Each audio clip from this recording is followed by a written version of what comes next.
Namaste, everybody. Suprabhatam. Uh, Today is very exciting because more than me as a host, the audience and participants are very thrilled and obsessed about the speaker. So, who is such a speaker? Speaker is the most appreciated and also trolled on social media, and she is a very popular or so-called unpopular social media activist. It depends on what people want to hear from her. And I am really happy and privileged to welcome her to the show.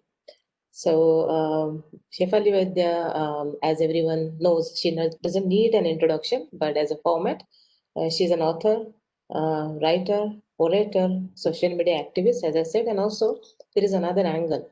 She also has a lot of liking, I would say, for textile and weaving.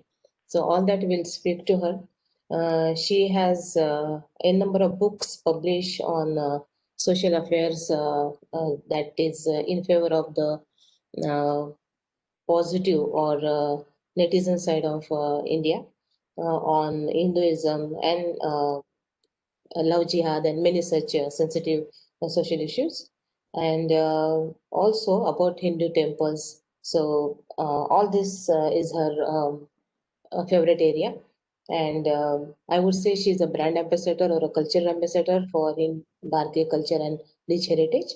So there is lots that we need to know from her, discuss with her, and of course hear her view, as we always. And so wholeheartedly, namaskar, Shefali Vaidya and suswagatam to the कार्यक्रम. बहुत बहुत धन्यवाद for your presence.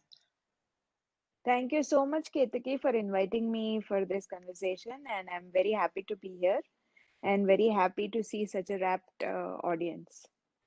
Wonderful. Some more are joining, so be ready. Uh, so when my first question first is like, when I get up in the morning, or people like me who get up in the morning who want to be updated about the current affair and their situation around, they see your Twitter. And when they see your tweet, they know what's the trend set and what's happening today around me. Who is Hmm. your inspiration? Whom do you follow? I follow a lot of people actually. I think I follow some 1000 people on Twitter, but I Uh-huh. follow them for different reasons, not necessarily for current affairs or whatever. Some people I follow because they post interesting stuff about temples. Some people I follow because they post interesting stuff about history. Some people I follow because they just post good pictures of rangolis, which I really like. So arts and craft, I follow a lot of people. They may not even have political ambitions, but I like the things that they share. I of course follow the Prime Minister and he follows me on Twitter. But I mean, that is a good way to keep yourself posted about what is really happening in the nation and what is the current burning issue in front of the country and a few newspapers, but most of the news I get in my feed. I Hmm. follow a lot of people who are very active in the on the news scene. So not it's not like I go to one particular handle and check out, because by this time my news feed is fairly saturated with the interesting stuff from a different from very different perspectives. And I also follow a few people whom I dislike intensely, who come from the other side of the divide, but it always helps to know what the other side is thinking also. So I make it a Right, point to follow them as well. right. And I must say that recently you started following me as well. So thank you for that. Uh, we have heard of many terms wherein a group of people or individuals are involved into a betterment of society and raising their voice, so on. We have heard of a Hmm, social activist, but this that's right. social media activist is something a new now, and which is playing a big role since the social media is quite powerful now. So, what is that That's right. you want to say about it? I think it started with See, you. yes. See, till a few years ago, social media was not existent, right? And Right. when it started, when social media platforms started becoming popular, initially they were popular because, for example, Facebook was popular because you wanted to tell your family and friends about what's happening in your life, what are the holidays you've taken, how you wanted to get in touch with your old college friend. That's basically how Facebook as a platform came into being. Twitter was more about commentary on social issues in very short phrases. Basically, they had 180 characters earlier. Now they've made it to 40 characters. But initially, it was basically a means to get in touch with your family and friends. But as people realize the potential of social media platform, and the greatest potential is that it is a two-way platform. Basically, if you have a good data connection, a good phone, you can reach the whole world with your views, and there is no editorial control. I mean, I can be a movie maker, I can be an actor, I can be a dancer, I can feature in my own life's movie, I can pretty much do everything. And there is an audience out there who will not only see these things, but who will react instantly. And whether good or bad, the reactions I'll come to know within literally within 5 minutes. And that is the greatest advantage of social media, and which people started to realize as they kept on using. I realized that social media is a very, very powerful tool of social change, Hmm. because there have been many cases where deserving people, they have been hampered for money or for help, but they have posted on Hmm. social media and they've got help in literally a matter of days. I myself have shared so many fundraising appeals on Twitter and Hmm. Facebook, and I've always found that people have given very, very generously for causes which would have otherwise found it very difficult to get that kind of social support. And recently, small things like recently that Baba Ka Dhaba thing you must have heard. Yes, During yes. lockdown, there was this old couple who was running a dhaba in Delhi, and they were in deep financial trouble.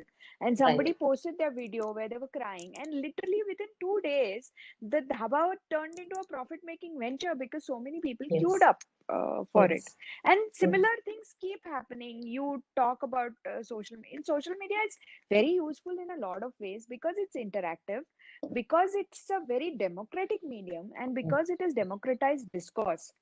I call myself a social media activist because I spend a lot of time on social media, and I use social media for a lot of different purposes, not just to comment on politics or not just to comment on what's happening around me, but I use social media to share fundraising appeals. I use social media to talk about the interesting things that I do, to the travels that I undertake.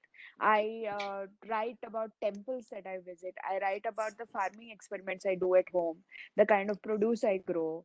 I write about weavers, I write about saris, I write about handloom textiles. And I Right. have also started fundraising campaigns, particularly during lockdown. Mm-hmm. Handloom weavers in deep distress because they had Yes. a lot of piled up stock with them and there were no Mm-hmm. buyers because the shops were closed, and even the people, even the customers who would normally buy from them, they were also not buying. So a lot of weavers approached me and said, could you do something about it? So I shared their numbers and photographs of their saris on Twitter. Hmm. And you would not believe it, one weaver reached out to me and he said in 2 days he sold more than 100 saris, and he said this is better than any music, any exhibition like Dastakar or Dastakari Hat where I participated before. The kind of support that I've got is really phenomenal. And that is something that makes me realize that this is a real power of social media. It has made the whole discourse democratic. There is no hierarchy there, there is no gatekeeping, there are no editors. Basically, if you have good content and if you have good intentions, you'll always find takers on social media. Hmm. Makes sense. Now, two questions with this. Mm, one point that you raise, there is no gateway, there is no That's right. control. Yeah. So anyone can say anything, and Yes. like they say nowadays, everyone has become journalist, Yes. with caliber or without caliber. That's true. One point. Second point, how much is authenticated information that we are coming across? Because Okay. I, let's say, me as a viewer who doesn't have a lakhs of followers, I Hmm. see a appeal like just now you mentioned for rivers, Hmm. and I feel that I should help XYZ person, Hmm. and since it has come through you, I am more influenced because Hmm. you are Hmm. one of the popular personality. And Hmm. then in that case, how I am sure that my fund or my help is going to the right place, because there are people who may, tweak with the information. So that is a fear. Absolutely right. You're absolutely right, and I'm glad that you have raised this question. Yes, these days nobody really knows because on social media people are largely anonymous. So if there is a fundraising appeal, you don't know whether it's going to the right person or not, which is where my credibility comes in. Because I also realize that there are a lot of people who follow me and who are willing to part with their hard-earned money, and I have no right to mislead them. So if I share an appeal, I have to be absolutely sure that it's a credible appeal, that the cause is really worthy, and that I know who are the people behind it. So the fundraising appeals that I share, I ensure that I have visited those people and I have seen their actual work, or they come from very known, reliable sources. And then that is the only time when I share the fundraising appeals. For example, there is a Ved Pathshala in Kashi that I sponsor. It's run by International Chandramouli Trust, and I have been supporting it. My husband and I, we have been supporting it for the past 2 years. But it took me a lot of time to basically figure out who are they, who are the people running it, how is it being run, is it really genuine? So I actually went to Kashi. I stayed with Divya Didi, the lady who is running this Veda Pathshala. I interacted with the scholars there. I saw the conditions in which they were running the Veda Pathshala, and I realized that these are absolutely genuine people and they're really in dire need of funds because they're not getting any government support, they're not getting any big people or CSR donations, and they need the help from the society. That is when I made an appeal on my Facebook as well as on Twitter, asking people to help them, and I shared their details. And within 2 days, actually, they were in a condition where they were not even able to ensure 4 square meals a day for the students who is in the Ved Pathshala when I visited them. But after I shared the appeal, a lot of people came forward, and now the Ved Pathshala is doing well, and now they have developed a good system of patrons, who really believe in what they're doing. But I needed to invest the time. I needed to go to Kashi. I Yes. needed to see this cause. I needed to see how it's working. Similarly, with Pakistani Hindus, I visited a refugee camp. I talked to the organization which is working with them. And only Mhm. after that, I shared their appeal. So, wherever possible, I either visit the cause, I try to identify the credentials of the people who are running that cause, and only then I share it, or I share appeals which have come to me from very, very well, very known people to me, like Mhm. people who are close friends and who are running organizations, and I trust Mhm. them because I have had long-term interactions with them. In that case, I share. But sometimes I also share, particularly in case of medical help, because I Mhm. realize that in this country or anywhere actually, medical costs are prohibitive, and there are people in unfortunate situations, and they usually do crowdfunding appeals on Keto and Milap, and I personally share them because I understand what it is like to have a family member who is sick or who is in the hospital and you don't know where the money is coming from, and that person is your family member. Obviously you want to save his or her life, so you're desperate. So that is the time when you feel completely helpless, and those people I really try to help, even if I personally don't know them, the medical fundraisers, because it's a cause very dear to my heart. When I was pregnant, I spent almost 3 months in the hospital when I was expecting my triplets. And I know how much I thankfully didn't need financial help because we had very good insurance. But I got a lot of moral help. I got a lot of, reassurances from people I Yeah. know. A lot of Yeah. people prayed for us. So Yes. I know how much that help matters at such a time. And this is my Absolutely. way of paying back.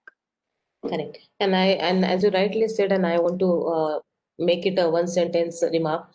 You need to have a sense of responsibility before posting any Yes. comment or any appeal to the masses. Yes. I'll To, also deal with your second question. You would ask said that social media is a medium where there are yes. no editorial controls. Yes. Yes, Yes. that is its greatest strength and that is its greatest weakness. Because Right. after all, social media by its very Hmm. definition is a medium. It's a Yeah. madhyam, right? It's Yes. like a Yes. knife. You can use the knife to cut vegetables also. You mm, can use the knife to murder someone also. mm, But that mm, doesn't mean that the knife is bad. The knife is what it mm, is. It is the mm, use that you're putting it mm, to mm, that mm, makes it a good use or a bad use. mm, So mm, similarly is the thing with social media. It is everyone's individual responsibility to make sure that you use social media responsibly, that you use decent language, that you use parliamentary language. And sure, you have every right to counter someone, you have every right to express your opinions, but I would advise you to be a little circumspect in sharing news which is unverified. However, yeah, having said that, there is so much of profusion of fake news on social media that it is mm, possible that you might make mistakes. I have also made mistakes. I have also mhm, shared at times videos which I thought came from trusted sources, but I realized were fake sources. But wherever possible, when I've realized my mistake, I've deleted those tweets. And wherever possible, I have apologized or regretted that I've made a mistake. Nobody is perfect, but mm, you need to have the intellectual honesty to understand when you have erred. And if you have made a mistake, then you owe it to your readers and your followers to say that, mm, okay, I made a mistake and I'm sorry about it. I regret it and I'm taking it down. That is the intellectual honesty that you need to have. That is the yeah, intellectual honesty that everybody needs to have. right. Yeah, perfect. Now, let me become a person from other party and ask you other a party. This is other ideology. Mm-hmm. Um, the Hinduism and related data or trend Hmm.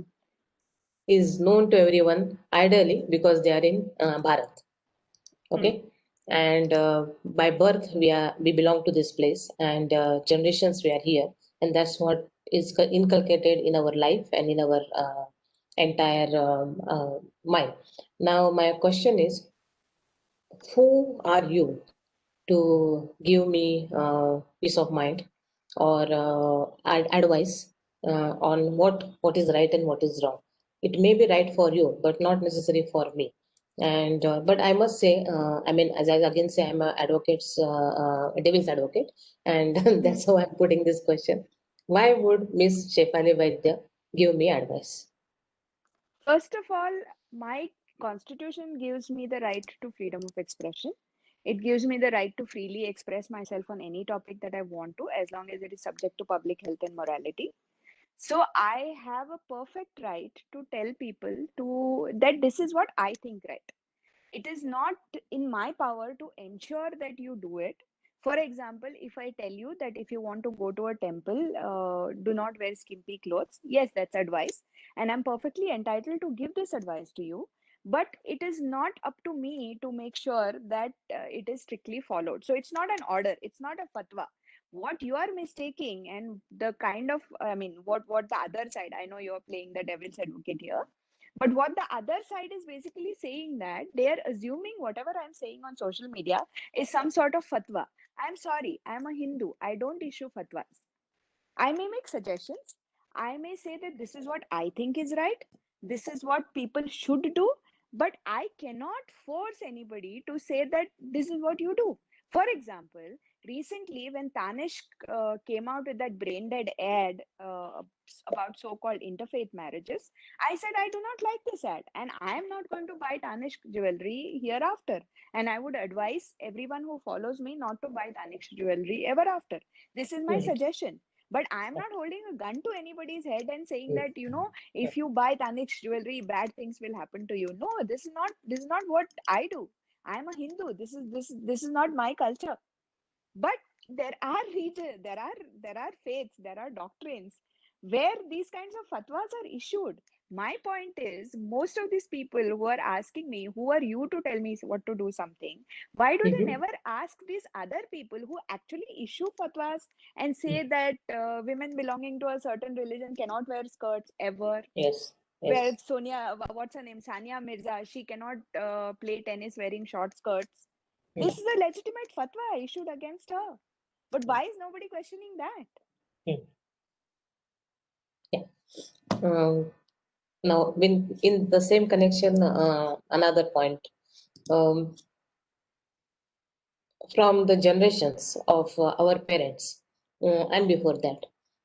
people had an opinion, they had a view, but they believed, or they rather took pride in not saying it openly.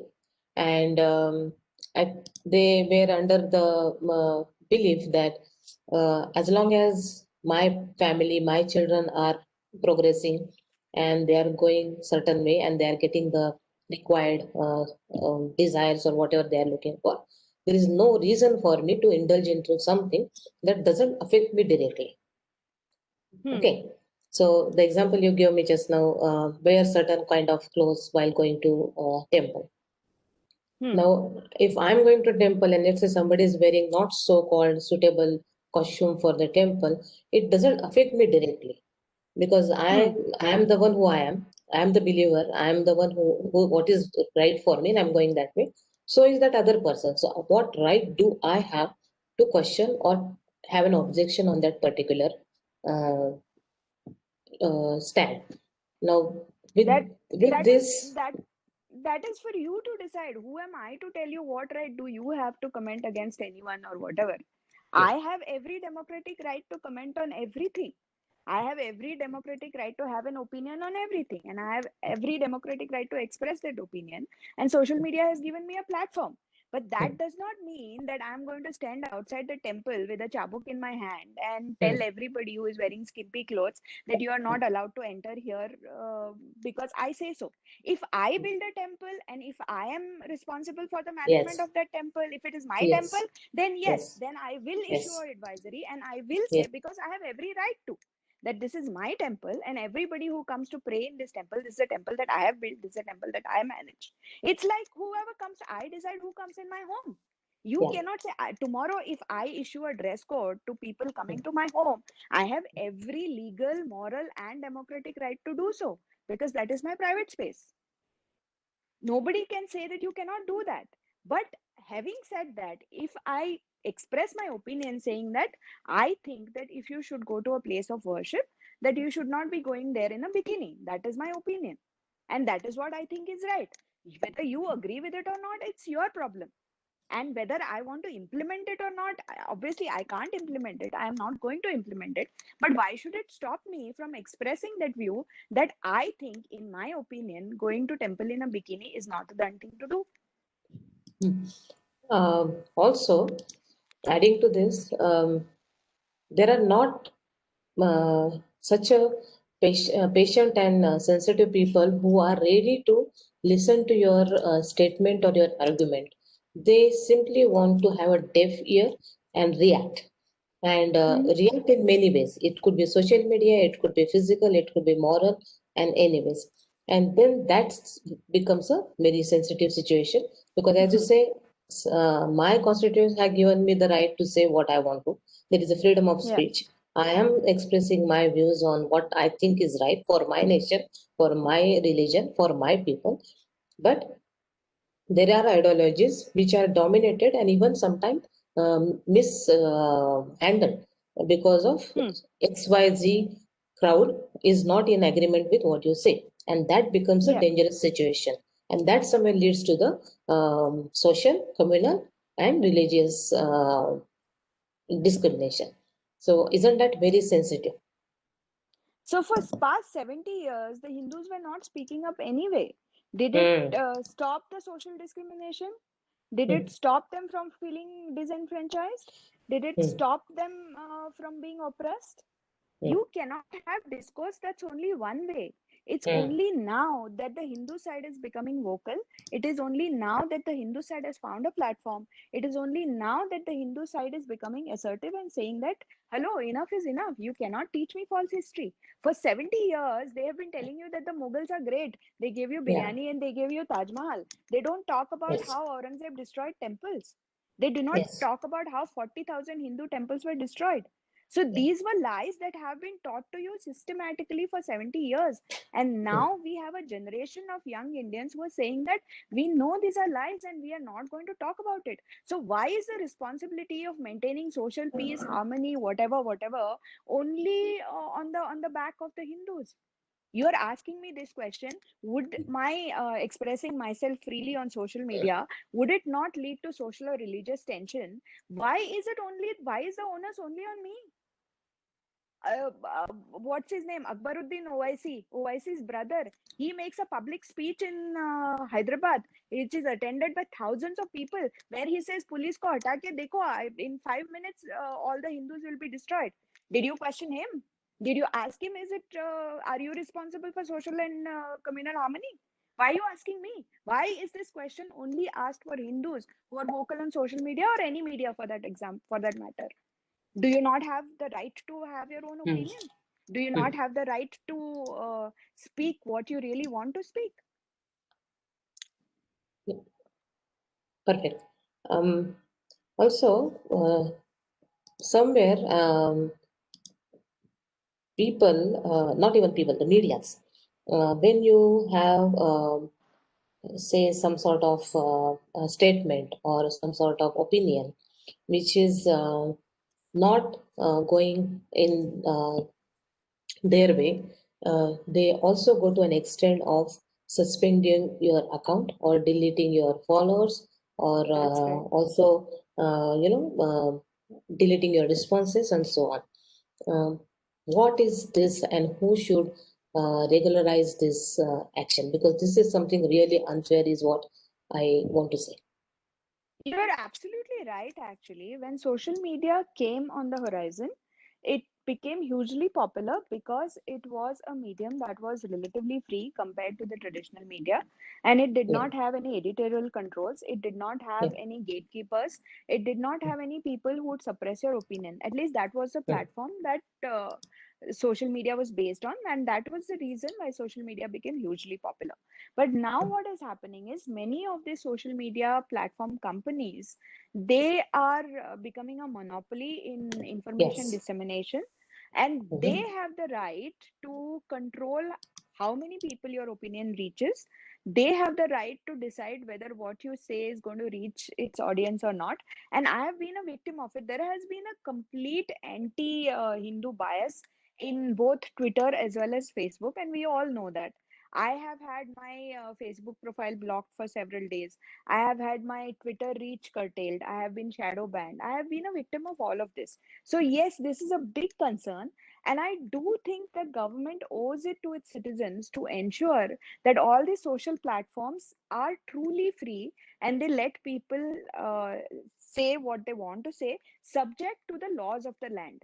It is not up to an executive of Twitter or Facebook to decide how many people see my tweets or posts, and it is not up to them to decide what I should write and when I should stop. That is clearly overreach, because that is your corporate company, some corporate company, which is controlling your opinions and which is ensuring that your opinion does not reach too many people. So this is something that the government needs to control very badly, because right now what is happening is you have these platforms, and everybody knows, even these platforms themselves are accepted, that many of their executives have a clear pro left bias. Hmm. Yeah, and as the trends or the ideology is seen through your eyes and through your opinion, because as you said that many do not have courage to raise their voice or talk for the masses. And second thing, many do not have any willingness to get into the details or the root cause of such worries or such situations, and they prefer to keep quiet. They Yeah, prefer not to say anything openly. Now, just now I heard from you that you are a mother of a triplet, and yeah. you are on many things which you just now mentioned. What and how do you get time to work on n number of issues, n number of concerns, and which are really sensitive, which needs a good amount of homework and groundwork? And as you say, that the doctor is said based on your uh, feedback or your input. So you have to be doubly sure that what you are saying and what you are expressing Yeah. is sensible. So how, because there are some people sitting in this group also who hardly have a child, but they don't find any time to do something other than the family. So how do you get such a time to work on a number of challenges or a number of tasks? See, there are two answers to this. One is if you really want to do something, if you really want to do something, that is, if it's something is a passion for you, you'll Mhm. always find time to do it. The fact that you don't have time is more used as an excuse. Okay, Mhm. there may be exceptional circumstances when somebody is sick or there are Mhm. financial concerns or whatever, and your pressing concern is basically to work two jobs to maintain your Yeah. family or whatever. But these are exceptional circumstances with exceptional people. For most normal people, if you really want to pursue something, you will always find time to do it. And it can be a small thing like a hobby or Mhm. exercise or a walk, to big things like travel or expressing yourself on social media, or like I do, taking people out on heritage trails or in textile trails. If you're really passionate about it, it will happen. Mhm. The second Mhm. thing is, one very, very important thing in this is Mhm. family support. I am lucky because I've got the unstinting support of my family. And by family, I don't just mean my husband or my children, but also my extended family, both my brothers, my sisters-in-law, my mother, my in-laws, everybody has been very supportive. They realize that what I do is very important, not just to me, but also to the larger cause. And they have ensured that, even if there are some slight discomforts at home, they let me find time to do what I really want to do. And it's really not that difficult because my children are now 14. I started till the time they were 10 years old. I didn't do anything because at that point of time, my husband has a very challenging job. He used to travel a lot, and one parent needed to be at home raising triplets. So, till my kids were 10, I was just a stay at home mom looking after them. But when they turned 10 and they started doing full time school, I did get a lot of free time to myself. And that's when I started writing. That's when I started traveling. That's when I started taking these speaking invitations. And around that time, the social media came, and then the whole thing Mhm. became big. But the Yeah. point I'm trying to make is you need to have very solid family support. Yes, definitely. And as someone said, the best career decision anyone would make, and I'm not just talking about women here, a woman or a man, the best career decision that they can ever make is deciding on the kind of person they want to marry. Because if your spouse is supportive, whether it's a man or a woman, it really, really makes a difference to how you lead your life. I am lucky because I was always outspoken, but I have a family which understands that I am outspoken. I get trolled every day in very, very bad language, in pretty horrifying terms. And my children know it. They're aware of it. They've also seen some of the comments that I get. And yet they are saying that if this is what you believe in, and they're 14 now, they're old enough to understand what I'm doing. They tell me that if this is what is really important to you, and if you have the strength to face this, then you should go ahead and do what your heart tells you to do. But it's very important to have that understanding. It's very important to have that kind of comfort with your family, so that they know something is so important for you, and then you can always work things around. Yes, of course. And that's a very important message that if you have a mind to do it, you can always find a time for it. Yes. Now let's come to the most important point and very hot topic for the discussion that's happening across India. The word called love jihad. uh, UP, MP, and few more states are working on it. They're introducing a law against it for the forceful conversion. Uh, but there are people who support it or rather encourage it under the name that it's a mutual understanding and uh, it's simply a liking for each other. Why do you want to tag it as a love jihad? Every inter caste or inter religion marriage is not love jihad.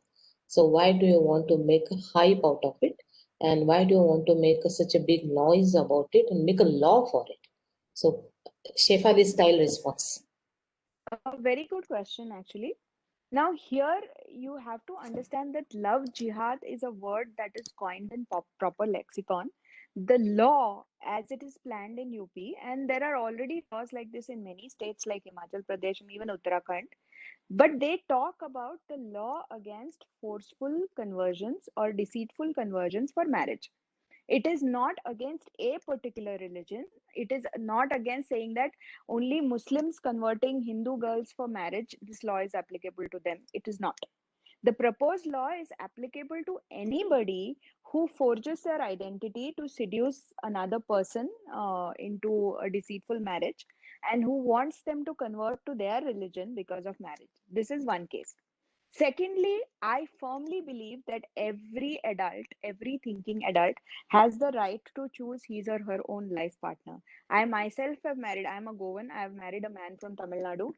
And how can I say that people should marry within the caste or within the community? Of course, everybody has the right to fall in love with whomever they want, and to marry whomever they want. But the point is, there is already an act in India called a Special Marriages Act, which was passed in 1954 for this very purpose, for the so-called interfaith marriages, which say that people belonging to two different religions can get married, can fall in love, can get married under this act, and both of them don't need to change their religion for it. Both their rights are respected, and in case of any future divorce or any breakup in the marriage, the rights of both the man and the woman are respected and accepted under the Special Marriages Act. So there is already a legal provision which allows for the so-called interfaith marriage. Now, what the other side calls interfaith marriages, it's very funny. In these marriages, in 99% of the cases, the husband, the man belongs to one particular religion, which is Islam. The bride belongs to another religion, which is either Hindus, or in case of Kerala, Hindus or Christians. Even the church there has said that love jihad exists. And in many of these cases, the man pretends to be a Hindu. Shamshad becomes a Rahul, or a Abdul becomes a Raj, and they talk to the woman pretending to be a Hindu. And then once love happens, or once seduction happens, that is when the true religious identity is revealed. And by that time, the woman is emotionally invested in that person. And then the person gets married, and sometimes this fact is revealed after marriage, and after that there is pressure from the husband's family towards the girl to convert to Islam. And this is what is called as love jihad by some sections of the media. The law does not call it. The law only talks about forceful conversions. The law only talks about deceitful conversions. The law only talks about conversions done expressly only for the purpose of marriage, which is illegal, because which is immoral, I would say. It's not illegal in a lot of states right now, but it is clearly immoral. Because if anybody wants to protect the woman's right, why should a woman be told a false name and made to fall in love with somebody? Isn't that an attack on her rights? Secondly, why would you want, if you really care for women's rights, it is said that this law is misogynistic. Why is it misogynistic? Nowhere does the law say that it's applicable only to men. The law is applicable to anybody who converts the other person by deceit or by force. Anybody. It could be a girl, it could be a boy, it could be a Hindu, it could be a Muslim. That is the nature of the law. So, why is this whole discourse being deliberately done in such a way that it is perceived to be an attack on women, and it is perceived to be an attack on Islam? It is neither. First, read the law, first, understand the legal provisions of the law, and this problem exists. I can give you literally, only today I read on Twitter about a case in Balia where a guy called Yusuf, he followed a girl to a field, and he basically cut her neck and killed her. Just today, it's all over the place on in the media. In Sonbhadra recently, 2 months ago, a girl, Priya, she married a Muslim boy who pretended to be a Hindu, and after that he forced her to convert. They got married, and he forced her to convert, and when she refused to, he beheaded her, and he put her body in a suitcase and dumped it in a canal. This is documented fact. I can give you n number of examples. There is one girl called Naina who became Reshma to get married to a Muslim guy, and he even became a father of her child. They got married. And do you know what he did after that? He called her to Jaipur, and he broke her head using a stone, because he felt that she was too friendly with other men on Facebook, and he didn't like it. How many examples do you want me to give? Sure, there are interfaith marriages that are happy, but most of these marriages are marriages which are done under Special Marriages Act. And even if it is done under Special Marriages Act, you know why Special Marriages Act is important? because it safeguards the rights of the woman. Like in the case of that IS officer Tina Dabi, who married a Muslim boy, highly educated. He was also an IAS, and now she is filed for divorce. And because she had the foresight to get married under the Special Marriages Act, her rights are respected. But what happens in most of these so-called marriages is that the girl is forced to do a nikah because there is a lot of emotional blackmail from the boy's family, and they tell her that if you really love the boy, then naam ke vaste religion convert kar lo and shadi kar lo. But the catch here is, once you get married under a nikah, then the woman forfeits all the rights. In case of divorce, she doesn't get custody of children. In case of divorce, she doesn't get rights to property.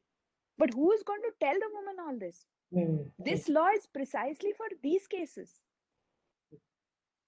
Yeah, good that you shared beautiful insights. They are very important uh, data points because other side of this is Shefali, also the girls need to be educated on this more intensely and give them the reality check through various social sources like you, me, other people who would give them the complete understanding, the one which you just now explained and more, that they should not become emotional fools and then destroy their life, and not only their life, the entire family and the society eventually. So this Absolutely. that is another important area that people need to work on. One is, yes, making a law, but the mindset has to be changed. The education has to be inculcated in girls' mind more than the boys, and also on the society who are ignorant about it, insensitive about it, and absolutely selfish about their own luxuries and their own uh, happy life. Um, Tell me one thing, even educated women who yes, marry educated men from educated Muslim yes, men from very yes, highly qualified families, yes. why are even they forced to convert? Just today, I read an Instagram post which has gone massively viral by a lady called Kamal Khan. She was Mhm. married to a music director, Wajid Mm, Khan, mm, and mm, who passed away recently. And she has mm, talked about her own story. She also got married under Special Marriages Act because she was a Parsi and she didn't want to convert her religion. And yet, even after that, she's saying that her husband and his family put tremendous pressure on her to convert and to ensure that the children get converted to Islam also. And when that didn't happen, and when the husband passed away, even then, the husband's family is trying to withhold her legal rights, her property rights, and to ensure that she doesn't get anything just because mm, she refused to convert to Islam. This is a mm, very educated woman married to mm. a very Yeah, elite Muslim yeah, family. It's her experience. So you can yes. imagine what is happening to With the women from yes, rural India who absolutely get swayed in the name of love and who convert to Islam, and their correct. families forsake them in most of the cases anyway. So they don't Yes, get any support from their families. no, Even if the no, marriage is failure and they want to come back, they can't come back. So they are right. basically entrapped for the rest of their life. They don't have a way out. Yes, And this is something that has to be brought to the notice of the girls who are considering. You want yes, to get married in an interfaith marriage, that's fine, but you need to know what you need to make an informed decision. You need to know yes, what are your legal rights. You need to know yes. what are the rights you will be forfeiting if you convert and become a Muslim and do a nikah. All of Mm, this had to be taught to girls. In fact, mm, I would advise everybody to read this amazing book by Shri S.L. Bhairappa in Kannada called Avrana. mhm, It's been translated in many Indian languages. That mhm. will give you a wonderful bird's eye view on how exactly this whole thing happens, this so-called love jihad. It's an instructive read. Everybody should read that book to have a better understanding of how this entire machinery works. Right, right. That's a good suggestion, and I think we should make note of it. I spoke to two people uh, in this event in this series. One is you would know of both of them. One is Miss Yogita Bahana, the Nirbhaya Mm-hmm. activist, and another one is Kirti from Rajasthan, who is very active Okay. in the child marriage trafficking area. And Hmm. both of them echo your view that the girl's family is the most targeted and victimized family when such situation happen. they not only lose the girl, but they lose the complete moral and also faith in life and in social existence. So this is something girls should. I would still say that law will play its role and it will do the needful, but girls needs to be aware, educated on this topic. I'm not saying education in terms of their degree or post degree Hmm. or their PhDs. What I'm saying is on this topic, wherein they don't get carried away emotionally and then regret, where the family does not accept them, the society does not support them, and they are left nowhere. So this is something very important. Um, Last point, and then we will open for question answer. Um, how often are you trolled, and which was the most um, bad experience or sensitive experience that you want to share with us? I get trolled every day, every single day. There are Hmm. like literally thousands of fake IDs on Twitter. They're all fake.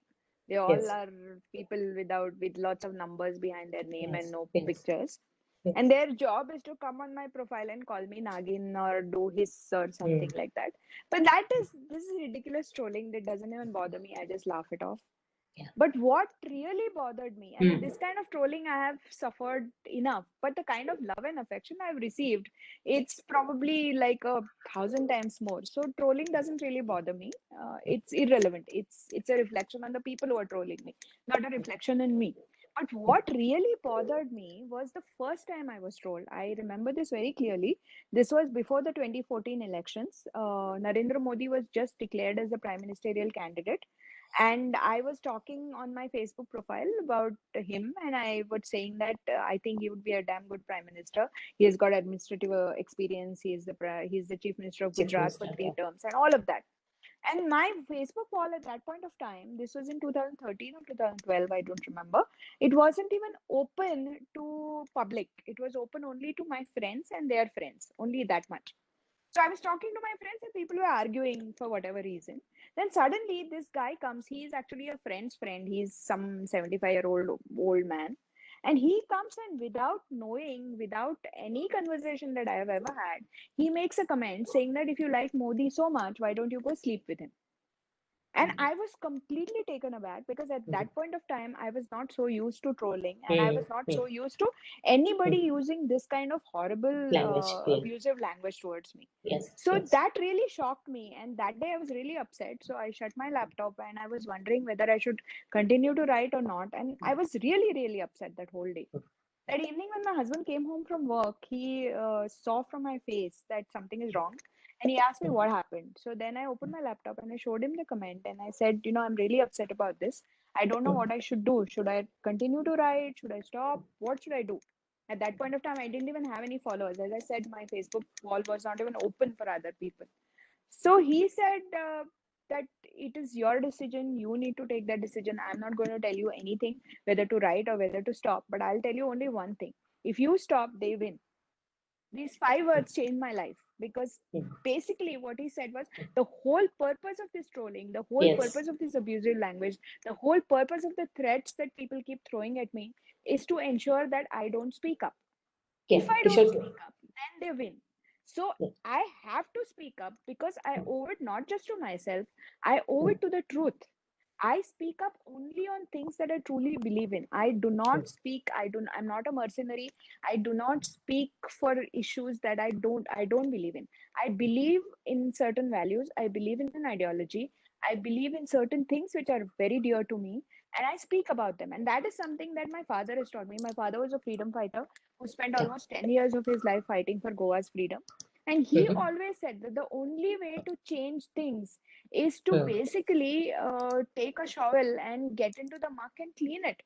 If there Yes. is dirt outside your house, you cannot expect somebody else to clean it. If you Else feel cleaning it. strongly Yes. about it, then take a shovel, get into the muck and clean it. These are the values that I've grown up with.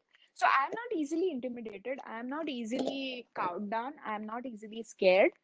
And now trolling doesn't even affect me. But yes, I've had to go to the cops a couple of times when my family was threatened, and the cops Hmm. found out who made those threats and all of that. So in these situations, of course, I'll take legal action. Of course, I'll take legal remedy. I'll do whatever is possible. But every day, all those people who come and make comments on my looks or on my marriage or on my whatever, on whatever I say or call me snake, I just laugh at them. I mean, dude, you do not even deserve my attention. It's so pathetic. Yes, absolutely. I think that's not what we are talking about. We are talking about the people who supposed to be sensible and knowledgeable. They are the one who pass such loose and irresponsible comments. We are talking about No, them. but again, it is something that if somebody, some 2, 3 years ago, I met the Prime Minister. So my photo of shaking hands with Prime Minister Modi, I had kept it as my Facebook profile photo. So that photo was morphed, and a Oh, lot of fun was made of that handshake. And I people see. had made abusive comments, made sexual slurs with a simple handshake, which probably lasted for, I don't know, 10 seconds. Yes, of But course. even blue ticked handles from the Congress party had shared that image Yeah. and had shared this ghatiya shairi and the sexual slurs that they had made. At Mhm. that point of time, I realized that there'll always be trolls. There'll always be people who are trying to silence your voice. You have to decide what is important to you. The Yeah. slurs that they make is not a reflection on you. It's a reflection on them. If somebody has such filth in their minds, it's got nothing to do with you. It's like you are wearing a chashma, and if your chashma is dirty, you will see the whole world as dirty, right? It doesn't mean that your eyes are wrong. It's just that your glasses are dirty. So it is these people who are filthy. So how do I care about what they think? True. I know people who really matter to me. I know that what they think about me is the only thing that matters. And besides, whatever happens on social media stays on social media. It's basically out of sight, SIT, out of mind. I do not take trolls seriously at all. Yes, yes, absolutely. And my closing remark to this conversation will be social media is for all.